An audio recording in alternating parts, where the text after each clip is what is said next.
Coba deh bayangin sebuah kapal pesiar. Megah, mewah, berlayar di lautan biru yang nggak ada ujungnya. Buat banyak orang, itu bukan sekedar liburan loh. Itu simbol kebebasan finansial. Sebuah janji kalau hidup itu bisa dinikmati tanpa pusing mikirin uang. Tapi, gimana kalau simbol impian ini justru dipakai sebagai umpan dalam sebuah jebakan yang super terorganisir? Oke, mari kita bedah bareng-bareng. Aneh ya kedengerannya. Atau jangan-jangan malah relate nih buat sebagian dari kita. Ini bukan bercandaan loh. Ini adalah salah satu dari sekian banyak taktik yang dipakai dalam sebuah sistem penipuan yang memangsa harapan dan kepercayaan kita.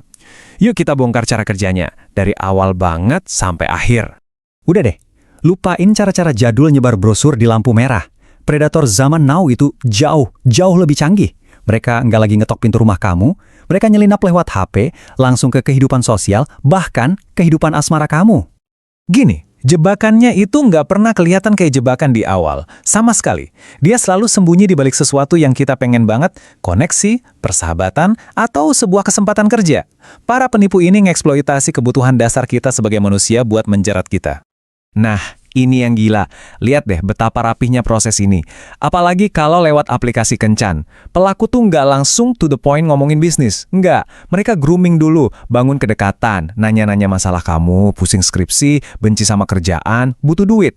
Begitu kamu percaya, ajaran kencan di menit-menit terakhir tujuannya diubah.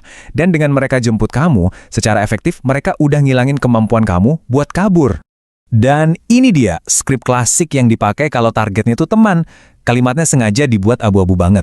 Mereka mainin rasa nggak enakan kita buat nolak ajakan teman. Siapa sih yang bisa nolak teman yang kelihatannya tulus banget? Apalagi ada iming-iming makan gratis kan? Ini rekayasa sosial tingkat dewa. Yang ini cerdas tapi jahat banget. Coba bayangin ya, kamu udah datang rapi, bawa map lamaran, siap buat wawancara kerja formal. Tapi, bukannya ketemu orang HRD, kamu malah digiring ke sebuah ruangan yang penuh sesak. Terus mereka bilang, posisi admin udah penuh, tapi ada peluang yang jauh lebih besar.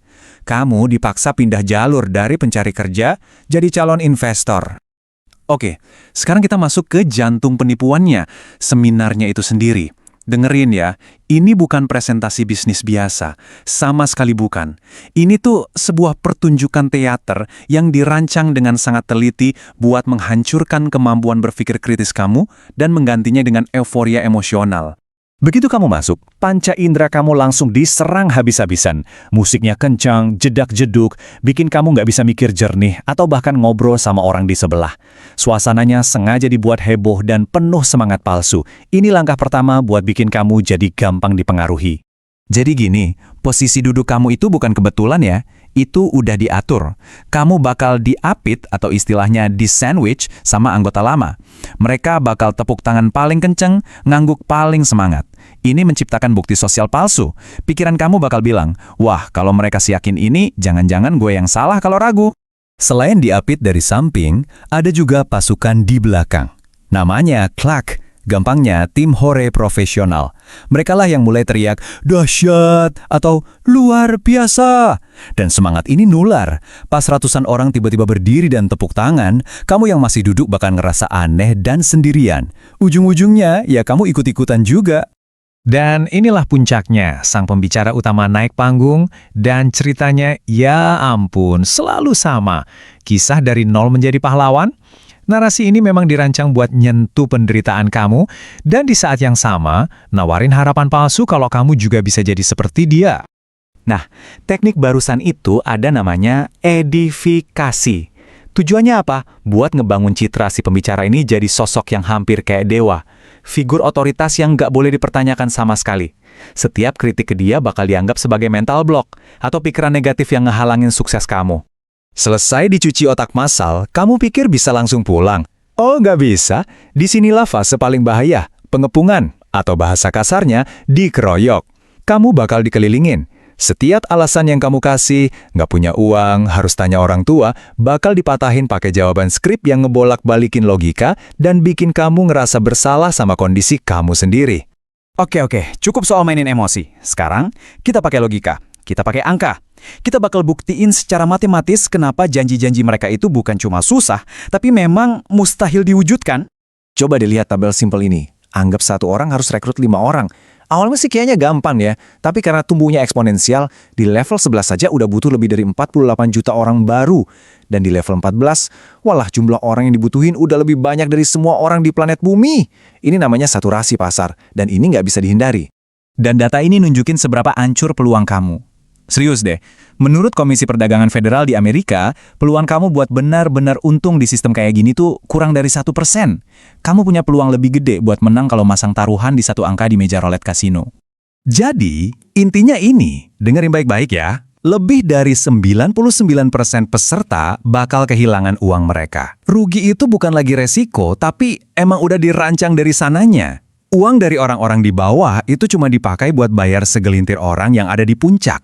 Oke, setelah kita ngerti cara mainnya, ngerti matematikanya, sekarang waktunya kita pasang perisai. Yuk, kita bekali diri kita sendiri buat bisa bedain mana bisnis yang beneran dan mana yang penipuan, dan apa aja tanda-tanda bahaya yang harus kita waspadai. Sebenarnya, hukum di Indonesia itu udah jelas banget kok bedainnya.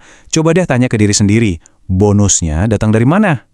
Kalau kebanyakan dari biaya daftar anggota baru, fix itu skema piramida ilegal. Kalau fokusnya adalah jual produk berkualitas dengan harga wajar ke konsumen, itu mungkin MLM legal. Perhatiin juga biaya daftar yang nggak masuk akal, dan ada atau enggaknya jaminan uang kembali. Dampaknya itu ngerusak banget. Karena kamu disuruh merekrut orang-orang terdekat.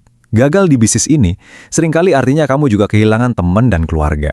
Belum lagi banyak korban yang diajarin buat ngutang di pinjaman online demi dapat uang daftar. Ini ngebikin lingkaran setan utang yang nggak ada habisnya. Nah ini dia rangkumannya. Anggap aja ini checklist pertahanan diri kamu. Simpen baik-baik di kepala. Kalau sebuah tawaran punya beberapa tanda ini, hati-hati. Ingat ya, pertahanan terkuat kamu adalah keberanian buat bertanya, berpikir kritis, dan yang paling penting, bilang enggak dan pergi dari situasi yang menekan itu. Pada akhirnya, pertanyaannya jadi balik ke kita. Sukses yang beneran itu kayak gimana sih? Skema-skema ini jualan ilusi jalan pintas. Padahal, kekayaan sejati, entah itu finansial, hubungan, atau ilmu, nggak akan pernah datang dari merekrut orang lain jadi korban, tapi dari menciptakan nilai, kerja keras, dan membangun sesuatu yang asli.